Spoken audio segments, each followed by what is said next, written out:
Live from London, it's Plank of the Week with Kevin O'Sullivan. Oh, there you are. Welcome to the very special Christmas edition of Plank of the Week. And what a panel I've got lined up for you for this festive spectacular.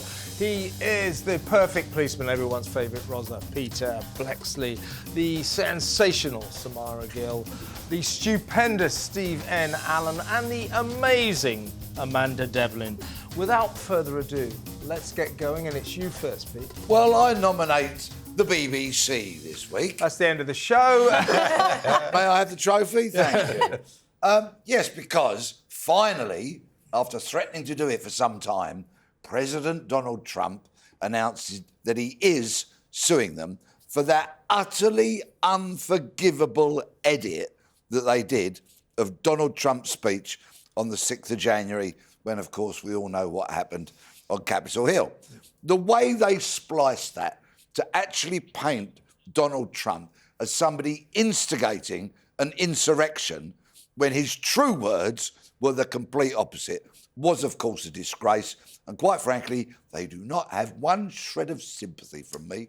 See, you know all about the law, and I would bow to your superior knowledge of legal affairs every day of the week, apart from in the realm of libel. I'm an expert on libel, trust me. Worked for Fleet Street for a long, long time, and you can't tell lies about people. It's as simple as that. Here is Donald, making the sensational announcement that he's coming true on his promise to sue our state broadcaster, the BBC. In a little while, you'll be seeing I'm suing the BBC for putting words in my mouth. Literally, they put words in my mouth. They had me saying things that I never said coming out. I guess they used AI or something. So we'll be bringing that lawsuit. A lot of people are asking, when are you bringing that lawsuit? Even the media can't believe that one. They actually put terrible words in my mouth having to do with January 6th that I didn't say. And the beautiful words. The issue here is the BBC's going about freedom of speech, and he's just trying to intimidate us, and we've apologised. What more does he want? There's two things about that. First of all, it's not an issue of freedom of speech. I'm almost an absolutist on freedom of speech, but you can't lie about people. If you lie about people, that's called libel. They say, well, we don't believe there is any reputational damage. He was the President of the United States of America. They're saying that in that lofty position, he called for revolution, insurrection, and a violent assault on Capitol Hill. That, folks, is reputational damage on an epic level. Right, Samara? Absolutely. And it's not just bias. It's this bias that continues to go in the left-wing direction that they continue to get called out for. It's never that they've done anything towards the right that we then call them out for, So when they say, oh, it was a mistake, and you're right, they've admitted to doing it, which is sort of like the textbook what not to do if you're getting sued. I just think the BBC really needs a proper wake-up call. And I'm sorry, but $10 billion is probably just the right amount to get them back into shape. I don't suppose he'll get that much, but I think he will get a hefty amount of money. And as Samara was saying, Steve, here's the deal. If you're suing someone for libel and they're really, really stupid, try to lure them into apologising to you.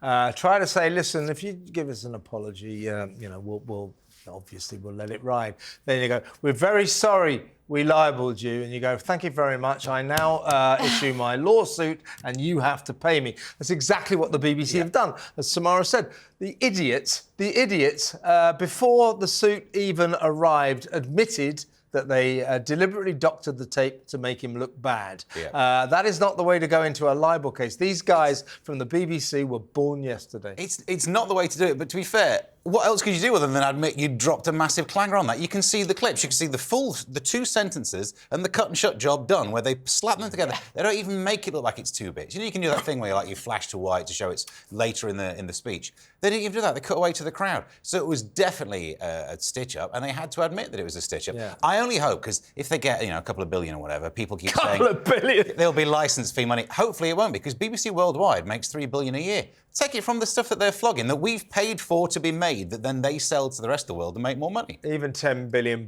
is peanuts to the BBC. They get £3.8 billion once a year from long-suffering TV licence fee payers. So we wish the BBC, the state broadcaster, all the worst. And we hope Donald Trump wins because he deserves to. And they must come to understand you can't lie about people like this. Samara, you're next. Well, Dale Vince, the sort of inimitable Labour donor who's given I always think his name should be the other way around. Yeah, Vince Dale. Yeah, he looks like a Vince much more than a Dale. Look, he, as per usual, even though there's been a horrific terrorist attack, the biggest terrorist attack ever in Australia to happen in terms of fatalities on Bondi, he wants to make it about him. And he basically said that Palestine, or the Palestine, there's the tweet there. I want to get it right because he said some horrendous things. He said, nothing to do with Israel committing genocide in Palestine then. Netanyahu wants anti-Semitism to be a thing. It validates him. He acts to make it so. I mean, it's unforgivable, to be honest, what he has gone and done and said, basically just hours after a tragedy where Jews were killed on a beach while they were celebrating Hanukkah. And to blame Netanyahu is ridiculous. Netanyahu is actually the one who said directly to Anthony Albanese, this will happen when you recognise Palestine as a state. He warned Albanese of this, and Albanese just let anti-Semitism run rife in Australia. It's egregious. Yeah, absolutely. Albo, as they call him, he is Australia's answer to Keir Starmer. Poor Australians, poor us. He has allowed anti-Semitism in Australia to explode.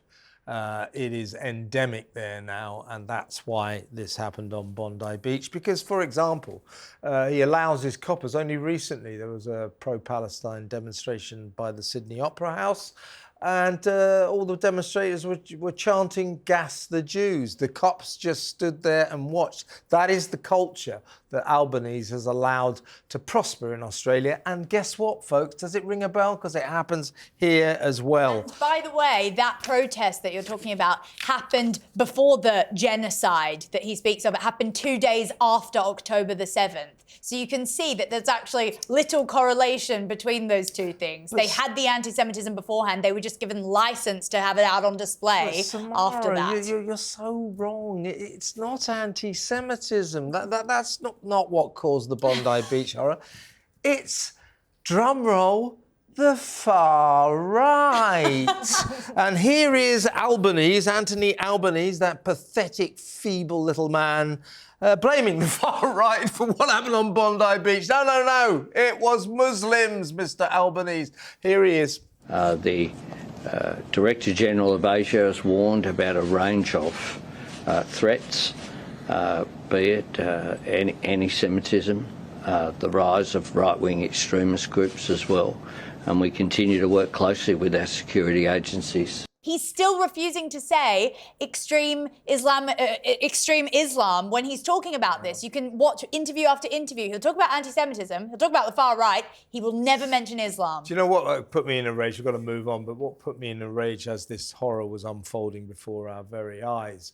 The BBC leading the charge, of course, but lots of media outlets talking about a horrific gun assault on people on Bondi Beach, killing 15, some of them Jewish. Some of them Jewish. No. This was two Muslim maniacs attacking, deliberately gunning down Jewish people celebrating Hanukkah on Bondi Beach. It was as simple as that. And if we can't confront the reality of these situations, as you say, Samara, we're in deep trouble. And we have politicians, both in Australia and here, who don't want to do that. What kind of coward shoots unarmed civilians? Unbelievable. That father and son, to hell with them. Steve, you are next. I'm going to go with Jeremy Clarkson.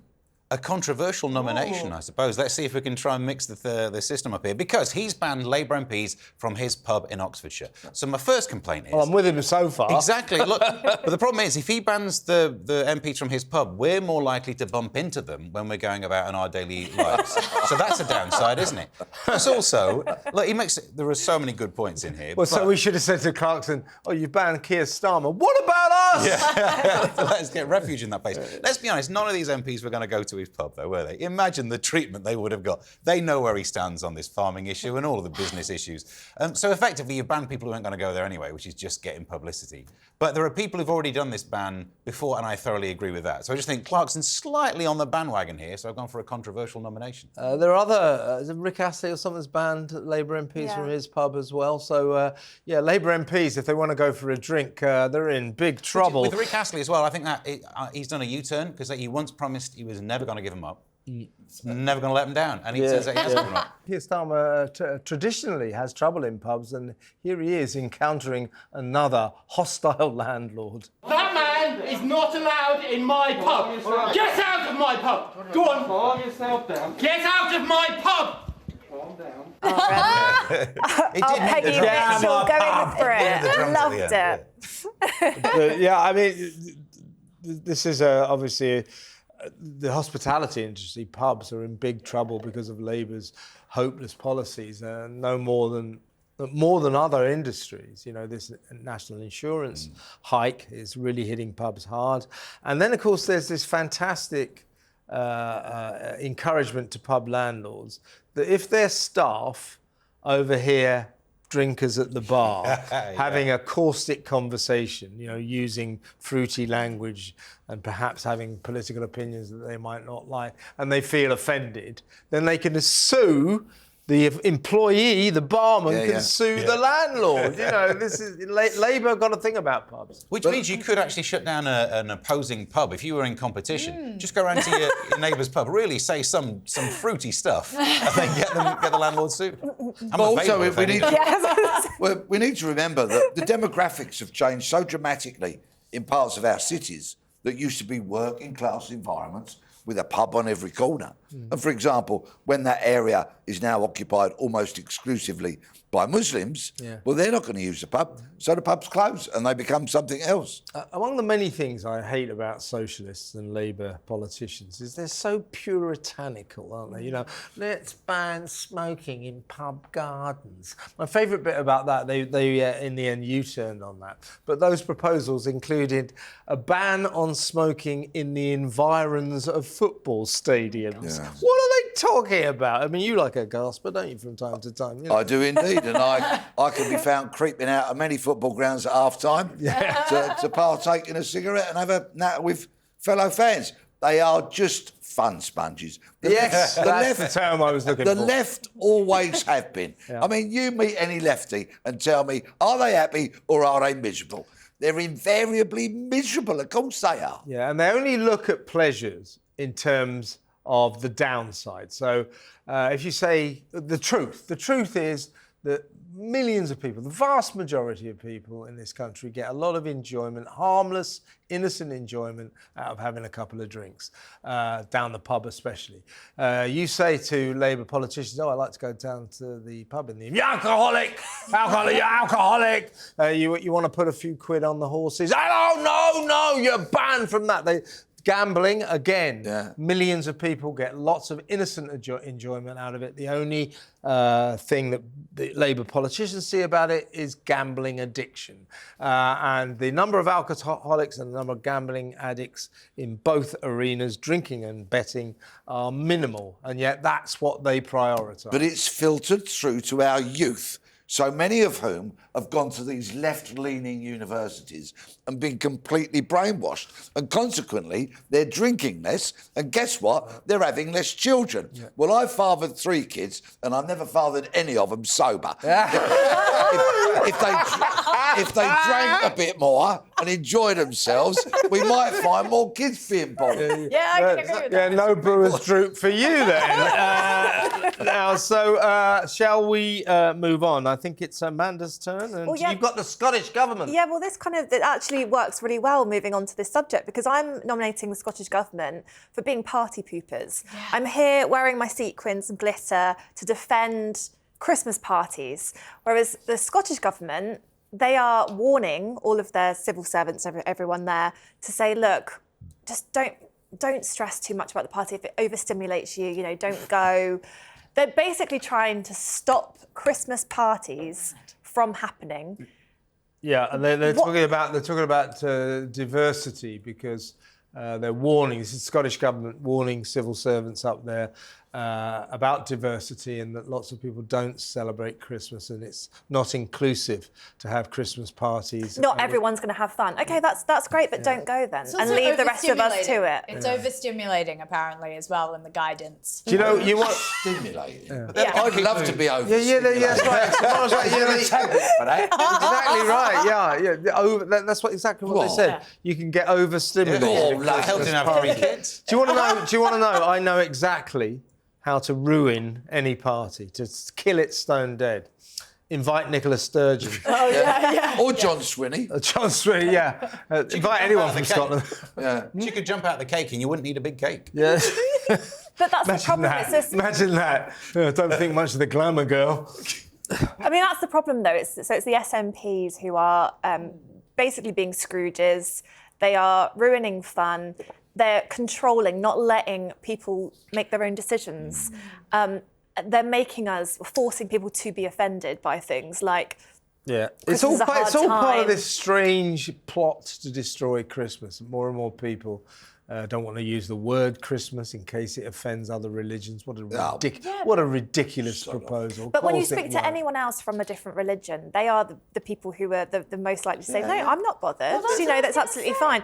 It's you can imagine these Scottish government chiefs just sitting there, and they're people who are like, I don't know, white, old, boring. But if you we're going to go to break now. But who are making these decisions for us on behalf of other people who don't even care. If you say take Tesco's, who this year aren't calling their Christmas trees, they're calling them evergreen trees. So what's their thinking there, the bosses of Tesco's? Are they imagining a scene? They're in the window of Tesco's. Is this a Christmas tree? It says Christmas tree. Muslim walking past, or a Hindu or a Sikh. Oh my God!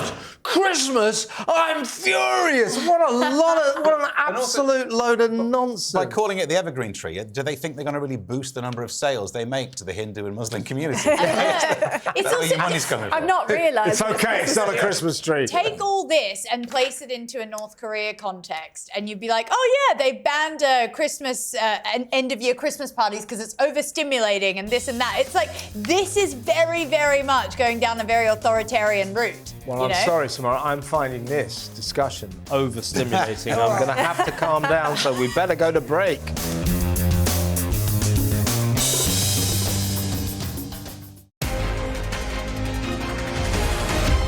Live from London, it's Plank of the Week with Kevin O'Sullivan. Welcome back to part 2 of the Christmas special of Plank of the... What's going on here? They're putting their hats on. Oh, my God.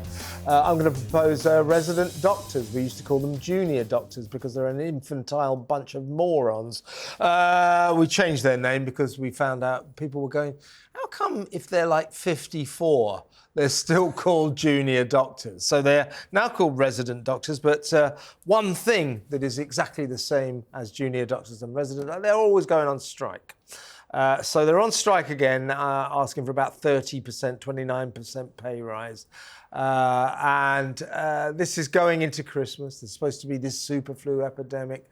Never before has there been more pressure on hospitals, hospital beds.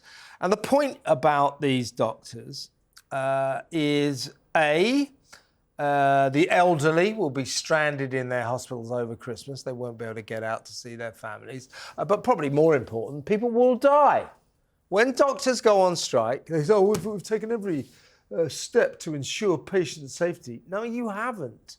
When doctors walk out, it's obvious. You have endangered patient safety. So people die when doctors go on strike, and they know it. They're doing this because it's a key time of year when hospitals are under the most immense pressure, and they're trying to get West Street and the gang go, well, we can't have people dying, so we better give them what they want. They are using human lives to try and get pay rises, and for that, they too can go straight to hell. It's disgusting, isn't it, Pete? Merry Christmas. Yeah. Hey, I'd say, good job I got a large glass of vodka in front of me. Be careful, he'll be having another kid in a minute. You might move your chair back. Is that an offer? I know. Oh, I'm suitably overstimulated.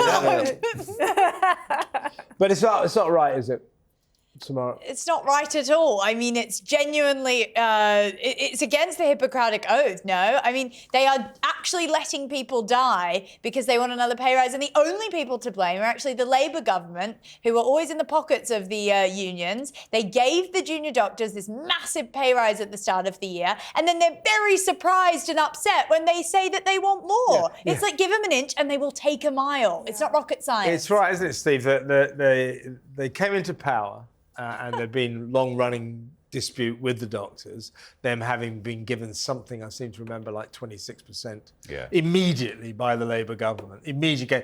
So their Labour's solution to this long-running dispute was, I think these Tories, they just don't know how to handle these situations in common with West Street. What we're going to do, we're going to solve this crisis. We're going to give them everything they want. It's the last thing they'll see coming. Great, West. That's why this is happening now. West Street is saying this is irresponsible at this terrible time of year. I'll tell you who was irresponsible, West. It was you when you gave them everything they want when you first came into power. That's why you've got this. At the very least, there should have been one condition on that original pay rise. One condition of, would you mind awfully not going on strike again? For a while, at least. It feels like they're very much there over a barrel. It feels like he negotiated it while receiving a prostate test. That's probably how I would have been so bad at negotiating. All right, I'll give whatever you want. Yeah, I think, Amanda, I don't say this lightly, but because I think in a Western democracy, the right to strike is inalienable. We should all have the right to withdraw our labour. All right, then I'm off. Yeah. Well, hang on. I was about to puncture my pomposity then. No, seriously. But we can't have human lives being sacrificed on the altar of industrial action. I'm astonished we allow these doctors to do it, to kill people in pursuit of a pay rise. Coppers aren't allowed to go on strike, the army isn't allowed to go on strike, prison officers aren't allowed to go on strike. I think if doctors are going to keep doing this, we need to add them to the list, don't we? Absolutely. I don't understand how they can, not only that we allow them to do this, to go on strike, but that their consciences allow them to do it. I mean, if, God forbid, one of my family, someone in my family got ill over that time period, then, how could you look, or yours, or any of us, that, and unfortunately, there will be someone in the public who has to go through that time at Christmas, which is, awful enough already, and also really low staffages at in the hospitals at that time of Christmas anyway. This is no matter without a strike, right? So I feel as if it's on their conscience that they can go out and do that and let people die is just disgusting. The fact that they don't care. I mean, people say, they signed the Hippocratic Oath. They don't do that anymore, apparently. But they are supposed to sort of sign up to a bond, which is called do no harm. I mean, well, they're doing a hell of a lot of harm right now. Everyone wants more money, and of course their working conditions could be better, but it would be. I mean, I just think when you have such an important job like that, and you're putting lives at risk when you're meant to be saving them, it's just disgusting. Also, for the first strike, you could pretend you didn't know there'd be a link, but since then, there was an article in the Times where they looked at the cases where the doctors being on strike were linked to the death. Yeah. Yes. So now they know. All frontline medical workers, be it nurses, be it ambulance drivers, even 999 operators, and of course doctors, if they go on strike, patient safety is compromised and people die. I don't know how they can defend it. It's as simple as that, and I don't think that should be allowed. Pete, you are next with one of your favourite people. Sir Mark Rowley. Oh, he's the Met Police Chief. What a guy. Yes. Well, he's picked another fight this week, hasn't he? But this time with retailers.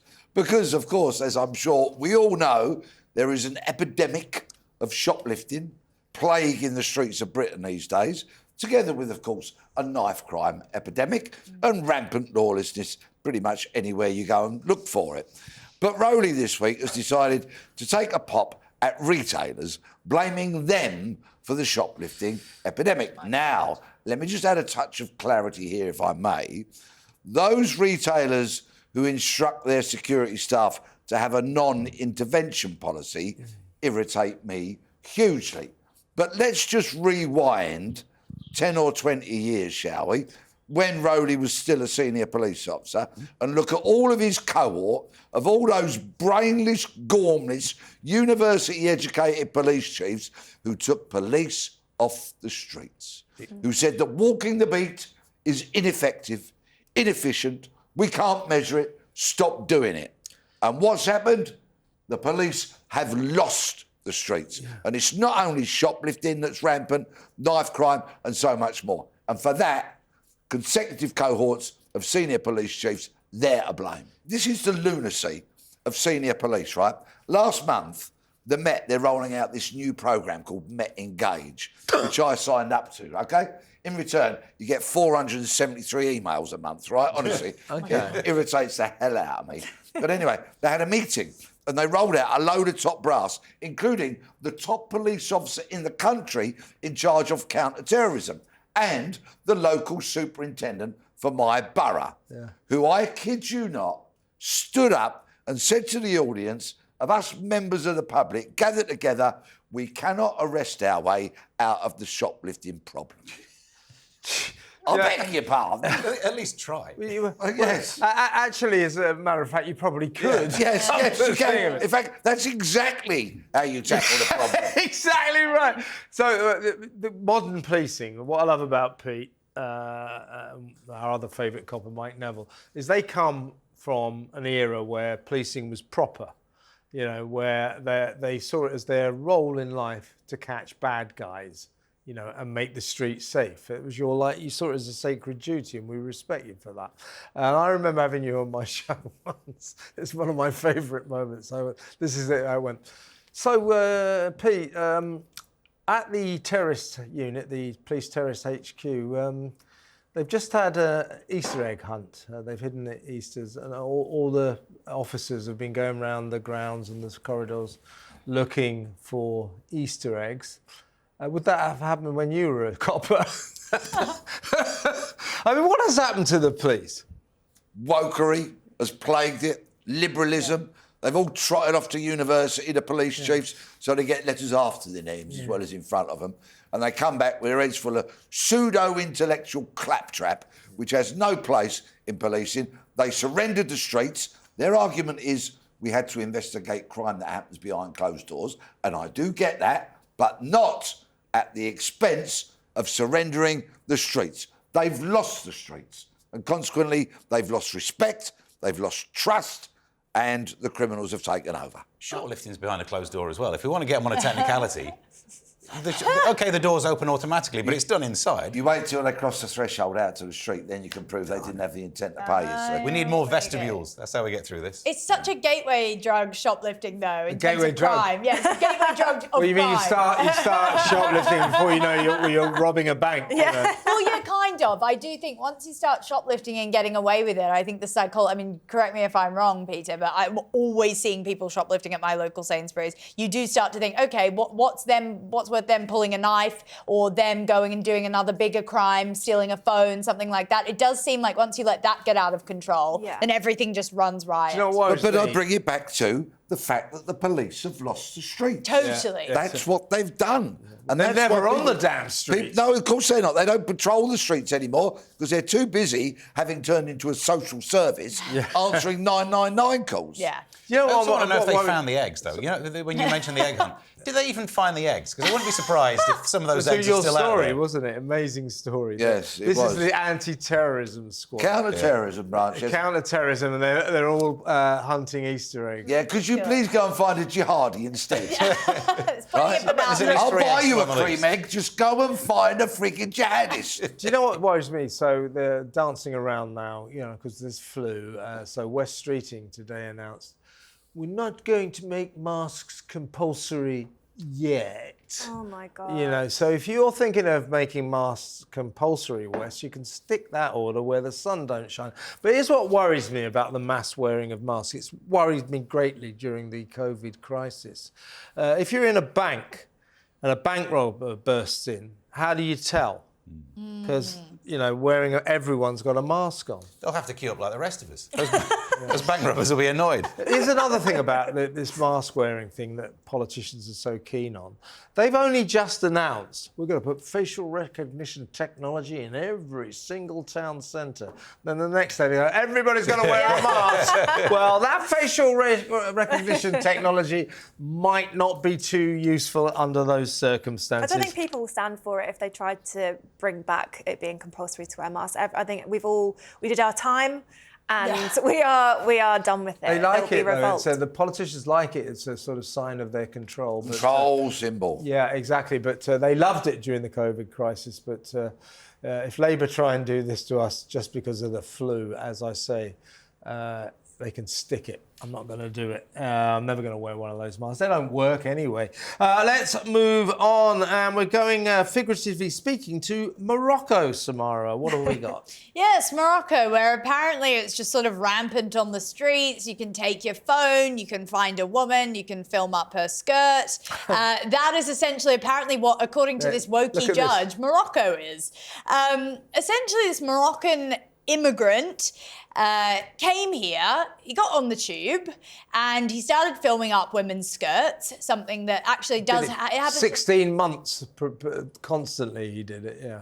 Really? Well, I think it's three separate occasions. Bank station, Yes. Sainsbury supermarket. Yes. He was always going around filming up women's skirts. Yeah, somehow he doesn't quite know how to use the internet if he has to, make sure that he can get... It's just ridiculous. It's a lot of effort, I must say, to go, but it is a fetish that a lot of strange men seem to have, and I think it makes women feel really uncomfortable. I can imagine. Well, even the other day when I messaged you and there was that guy on the tube who, had an interesting thing going on with his pants and he was standing there. No. It's, it is disgusting and it makes... Do we want to know the details? Well, we won't go into what he was we won't go into it. But put it this way, he was very focused on himself at the time. Oh, yes. Is it doing an Easter egg hunt?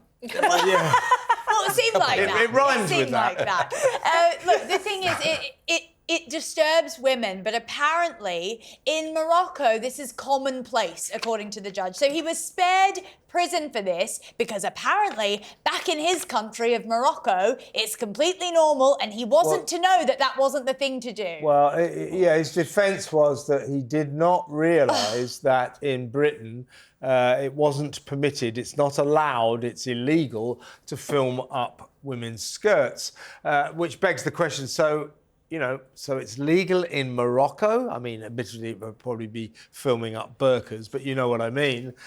So we looked it up. We did this story on my show the other night. We looked it up. Of course, it's illegal in Morocco. Yeah.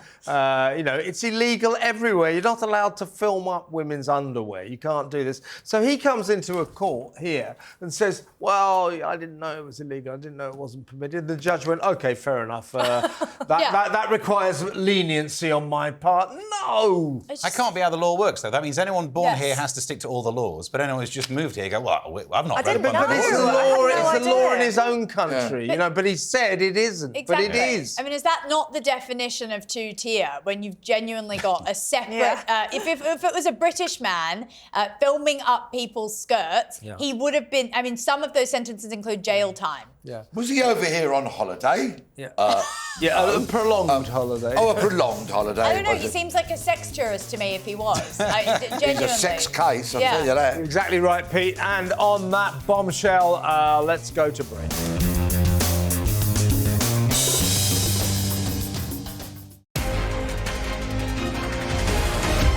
Live from London, it's Plank of the Week with Kevin O'Sullivan. Welcome back. This is part 3 of this Christmas special at Plank of the Week, except no substitutes. This is the real deal, folks. And it is Steve N. Allen with his nomination. What have you got, Steve? So you know how everyone loved Clarkson, and last time I nominated Clarkson because I'm a tinker? Well, I'm going to go for someone who's even more well-liked, Santa. No. I taking can't down the big stand man. him. Oh, then I might win this without him. I beg your pardon. Well, Santa, I hate him. If you don't hate him yet, wait till you find out what's... Git. Wait till you... Literally the Grinch. He's been a Ozempic this year. He'll be making his way down small chimneys. But terrible tasting clothes. I mean, that's just not fashionable the way he dresses. But the reason Fills why... my stocking every year, bless him. Yeah, with oranges and things like that. Okay, right, come and see. So the reason why you should hate him, they've done some research by asking people things, and apparently we Brits think that Santa would vote for the Greens. He's a Zack Polanski fan. He's, well, a Hamas supporter, effectively. That's what you've got there. Which, if you think about where Christmas comes from, the birth of Jesus, maybe you could understand... There's no reason to go full anti-Semitism. Do you know what I mean? There's some issue there, but don't join Hamas, Santa. What have you done? So they reckon, according to Brits surveys, he's eco-friendly because you don't use petrol. He uses reindeer as your main source of transport. He gives gifts away and stuff like that, which is socialism, I believe, is one way of looking at it. The same survey said that Ebenezer Scrooge would be a reform voter. Now, I'm not here to support Scrooge. I will say he's a business owner. He's a wealth creator. Yeah. He gave jobs to the community. His attitude towards Christmas holidays was maybe a little bit skewed, but then again, so Santa. He has a sweatshop of elves. So out of all of them, I nominate Santa. Yeah, and he kind of he's obsessed with welfare and benefits, isn't he? Just handing things out. Just handouts to everybody. He likes especially children kids. sitting on his knee, you know? It's interesting. Santa might have some skeletons in the closet. I'm not having this. No, Santa, come on. Yeah. You cannot No, I'm just ruling it out right now. Why has Polanski had a glow up in that photo? He looks like half attractive there. We should have a lot of sympathy for Santa because he only comes once a year. Yeah, you know that song, you know that song, As It Were, that song, was it All I Want for Christmas Is My Two Front Teeth? Well, that is an anthem. That's a theme tune for old Zack Polanski. Of course, that's not his name. His name is David Polden. After that meeting, Santa had bigger boobs. Yeah. Fact. Yeah, that's right. Santas have all got man boobs as well. Zack's been going around there looking to the eyes. Stop fat shaming. What, fat shaming Santa? Well, that's his shtick, isn't it? You know, he's just a sort of fat There are a guy. lot of Ozempic Santas, though, this year. I've actually seen them. Ozempic Santa. A lot of them have slimmed down. Come on, you can back me up on this, Steve. You've seen some Ozempic Santas. Excuse me, there's only one Santa. Yeah, exactly. Yeah, some of the exactly imitations right. There's that children crop watching. up. Some of the body doubles that are sent out there for security reasons. Yeah. Some of the imitations. Like Saddam Well, they're Hussein not did. taking the role seriously. Yeah, it's then, are they? exactly like that. Do they still have Santas in shops and things? Because, I've not seen one this year, though. well, isn't it a bit sort of awkward, you know, safeguarding and all that? I don't think the kids are allowed to sit on their knees No, they're anymore. not. Exactly, Yeah. yeah. That's Yeah, all gone west. I got what would turned you- away, which was unfortunate. You got turned away? What, yesterday?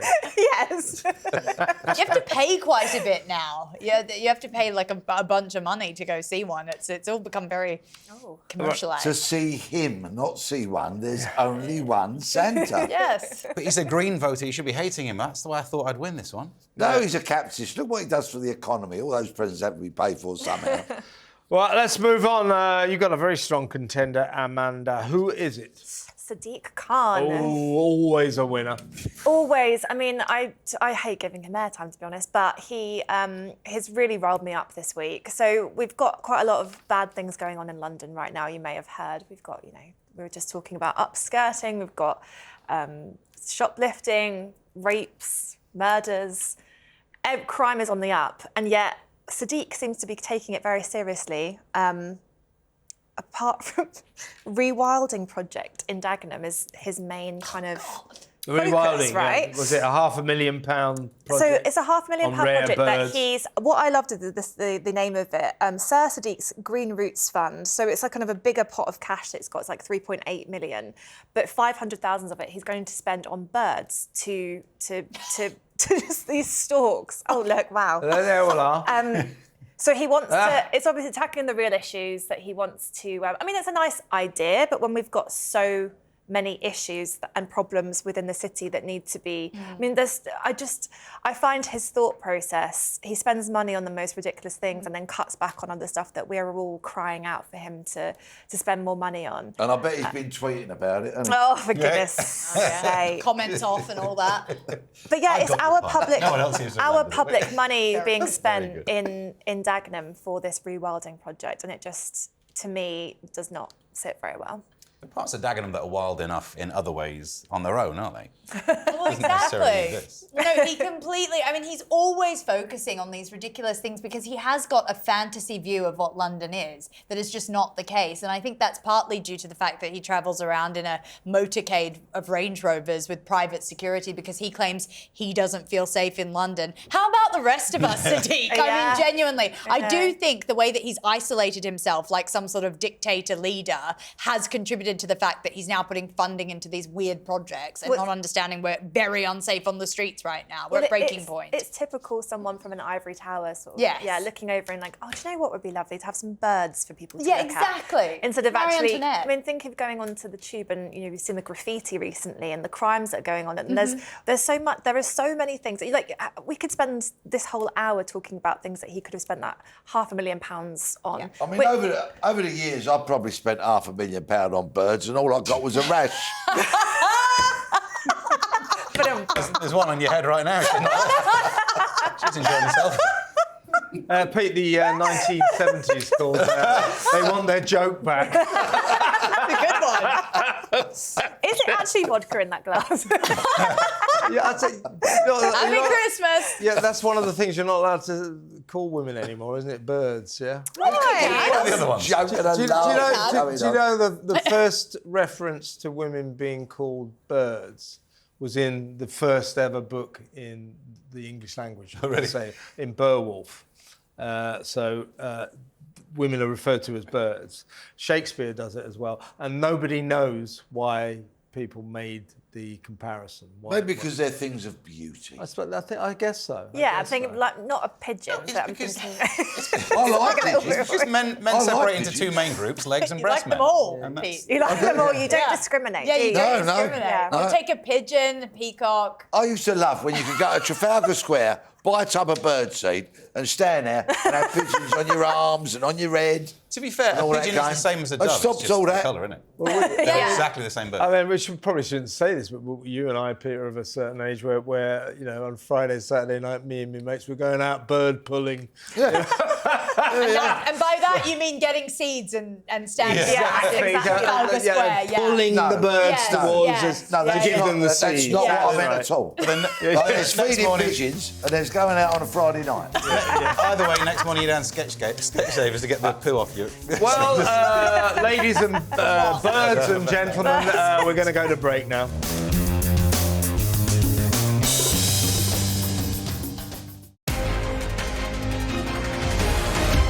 Live from London, it's Plank of the Week with Kevin O'Sullivan. Welcome back. This is the final section of this excellent festive special, our holiday edition of Plank of the Holiday. I meant Christmas edition of Plank of the Week. And it's my go. And I think it's a very strong contender. I'm going to nominate the card company, the Christmas card company. They're called Emotional Rescue, who produced a perfectly funny, nice, pleasant, amusing card for Christmas. It's the Grinch. There, you can see him there, standing. This Christmas, I'm identifying as a Grinch. A trans journalist saw this. They saw it in Sainsbury's and said, Sainsbury's needs to do better, this is transphobic. So Emotional, not Sainsbury's, to their credit, but Emotional Rescue pulled back every card, £2.75 each, and junked them, pulped them. Really? Because this card, this Christmas, I'm identifying as a Grinch was ruled to be transphobic by one trans journalist on social media. If that doesn't sum up the woke madness of today, I don't know what does. Samara?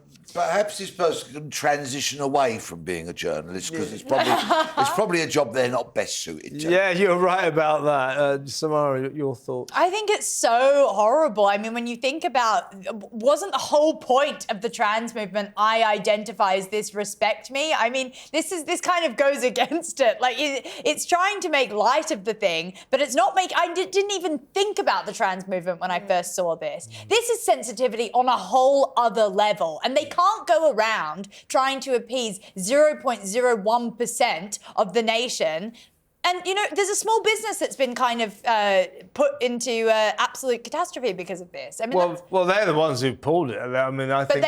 But they were forced to. I think. Well, they overreacted to this one complaint. I don't think they should have pulped it at all. I mean, Sainsbury's. You know how sensitive these superstores are. These supermarkets. They didn't have a problem with it. It was the emotional rescue Christmas card company that decided. Oh my God! One journalist, one whining, moaning trans journalist has complained, therefore let's pulp every single one of them. It's absolute insanity, right, Steve?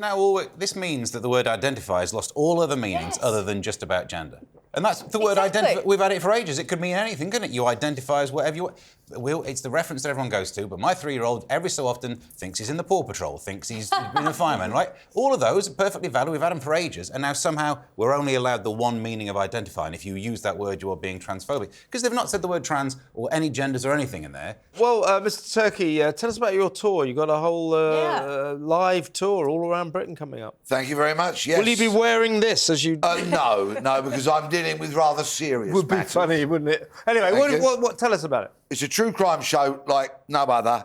The first half of the show, tales of murders that I've solved and stories from my undercover career, because I pretended to be a gangster for over 10 years. And predominantly the second half of the show, I've spent over 20 years trying to find the person that killed a man called Alistair Wilson. Gunned him down on his front doorstep on the 28th of November 2004. So if you come to the show, please be an armchair detective. I don't have all the answers. I'll be putting a lot forward. The police clearly don't have all the answers because the case remains unsolved. Let's see if we can move it together, move it forward together. I'm going to show you loads of clues and other information and all of that. And I had a full tech rehearsal last night in front of the promoters company, their staff. And it got exactly the reaction that I wanted. People were asking questions. People went away discussing it. And that's what I want to try and move the case forward. Well, now we're in Plug City. How do we get tickets? Thank you. Go to peterbleksley.com and all the tour dates are there, starting on the 8th of January. It's going to be great. Check it out. Peter Bleksley's live tour. Going to be amazing. I was in the airport the other day. There's all these books by him. I mean, he's supposed to be a copper, not a bloody author, not a literary giant. It's time to choose. It's time to choose. And all extremely strong contenders. But I think in the spirit of this being a Christmas show, I think we're going to go for Steve N. Allen's nomination, which is Santa Claus. Congratulations, Steve! No. So, Zack Polanski, you are obviously at the plank of every week, but Santa Claus, you are plank of this special week. Thank you to Peter Bleksley, Samara Gill, Steve N. Allen, and the amazing Amanda Devlin. We'll be back on Boxing Day for another special. That's our plank of the year, so you don't want to miss that. Accept no substitutes, folks. This is the real deal. All other imposters must be ignored. See ya on Boxing Day.